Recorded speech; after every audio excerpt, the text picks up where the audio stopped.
Hello po sa inyong lahat mga ka-crypto. Ako po si Pinoy Crypto Trader at sa video na ito ay atin pong pag-uusapan ang tungkol dito kay Shiba Inu kung kailan daw po niya mababasag yung kanyang previous all-time high or pinakamataas na nakamit na presyo. At ito po ay nasa 40 digits 8616. At ayan, bago po tayo magpatuloy ay nais ko lamang po munang bigyang linaw ang aking disclaimer kung saan ang nilalaman po ng video na ito ay hindi po ito isang financial advice. For education and information purposes lamang po ang layunin nito. Maliban po dito ay nais ko na rin pong magbigay babala na wala pong kahit anumang group chat ang Pinoy Crypto Trader. Ayan, Shiba Inu ecosystem members are enthusiastic that the token may retest its all-time high or ATH of 40 digits 8616 in the next bull run. Kaya ayan, marami pong mga Shiba Inu ecosystem members, mga holders, mga investors, at yan, yung mga may positive optimism or positibo yung kanilang pananaw dito kay Shiba Inu na magagawang akyatin nito ang kanyang previous all-time high or i-retest daw nila ito. Ayan, i-retest ni Shiba Inu ang kanyang previous all-time high na nasa 40 digits 8616. Yan, ito po yung kanyang pinakamataas na kasalukuyang nakamit na presyo. At ito po ay maaaring kanyang i-retest yan or basagin dito po sa paparating na sunod na bull run. Shiba Inu is a digital currency that has notably defied all odds since it has first introduced in 2020 after rallying to an all-time high of 40 digits 8616. Shiba Inu has buckled under the pressure of the crypto winter and has slumped as much as 87.85% from this level. Kaya ayan po si Shiba Inu. Ayan, siya po ang talagang isa sa mga digital currency na nagpakita ng hindi po kapani-paniwala na performance nitong nakalipas na taong 2020 sapagkat nakamit po niya dahil sa napakababang presyo po nito ay nakapit po niya ang napakataas na presyo na ito po yung kanyang nananatiling all-time high ngayon.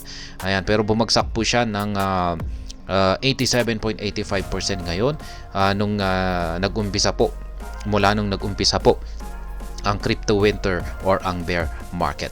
From this level, proponents of this project believe it is a matter of time before the fortunes are turned around. While this disposition seems feasible, the current price outlook is further boosting the interest in the impressive drive. Kaya yan, marami pong naniniwala na itong si Shiba Inu ay meron po siyang kakayahan na makabalik muli sa kanyang previous all-time high na ito. When will she break ATH? Yan po yung malaking tanong. Kailan kaya niya babasagin or lalampasan ang kanyang previous all-time high na ito? This question comes with varying forecasts as Shiba Inu price action has been relatively unimpressive thus for this year. Kaya yan, mukhang iba-iba raw yung forecast o kasagutan sa tanong na ito kasi meron daw po kasing hindi magandang performance na ipinakita si Shiba Inu sa taong ito, ngayong taong 2023. Yan, in the year-to-date period, it has only managed to soar by 29.01%, a growth rate that is sharply different from its early days when unbelievable rallies pushed the token's early buyers into millionaire status. Kaya yan, yung kanyang naging performance po kasi ngayong taong 2023 ay nagkaroon lamang po siya ng 29.01% na paglago.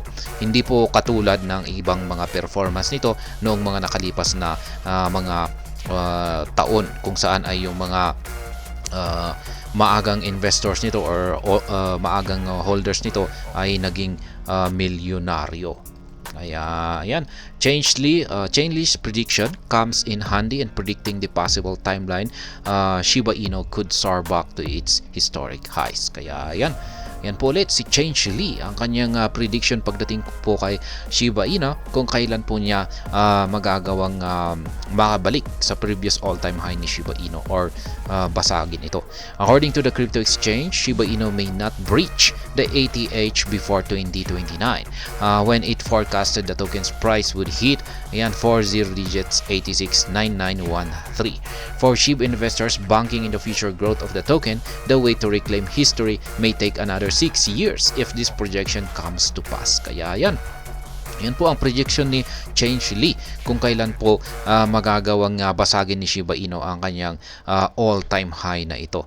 Ito po ay magaganap daw sa taong 2029. Ayan, at yung kanilang forecasted na presyo ay nandito po sa 40 digits 869913. Kaya, ayan, SHIB growth fast track is possible. While the forecast from Change Lee shows the potential of Shiba Inu to grow conservatively, it may not entirely consider the project's current innovative milestone bordering on the SHIB burn rate in its measures to catalyze mainstream adoption. With the presence of Shibarium, the emergence of new decentralized application is now amplified. This is complemented by the planned burn portal that will impact the supply of Shiba Inu in the long term. With these fundamentals, chances are that Shiba Inu may pick up an impressive pace and retest the ATH when the next bull cycle comes calling. Kaya yan, may pag-asa naman na mas mapapabilis daw ang pag-akyat ni Shiba Inu sa kanyang pabalik sa kanyang previous all-time high. Yan, basta magkakaroon po ng mga mabilisang development ang ecosystem ng Shiba Inu. Yan, katulad ng kanyang Shibarium. Ayan, yung mga meron silang bagong mga decentralized applications na talagang magiging sikat at pagkakaguluhan ng karamihan. At saka syempre marami pang ibang mga projects. Yan po ang susi para mapabilis yung paglago ng Shiba Inu at hindi po kailangang umabot ng taong 2029 bago niya mabasag yung kanyang previous all-time high. Pero ayan po ang prediction ni Change Lee. Ayan, para ma-breach daw ni Shiba Inu ang kanyang previous all-time high ay ito raw po ay sa taong 2029. At ito po yung kanyang makakamit daw na presyo, 40 digits 869913. At ayan, hanggang dito na lamang po tayo sa video na ito. Sana po ay inyong nagustuhan ang aking paliwanag dito. Kung inyo po itong nagustuhan ay pakiclick lamang po ang like button nito.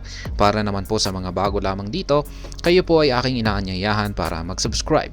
Pakiclick na rin po ang bell icon nito dahil ito po ang siya magsisilbing notification nito sa mga bago kong videos na akin pong ina-upload sa aking YouTube channel na ito.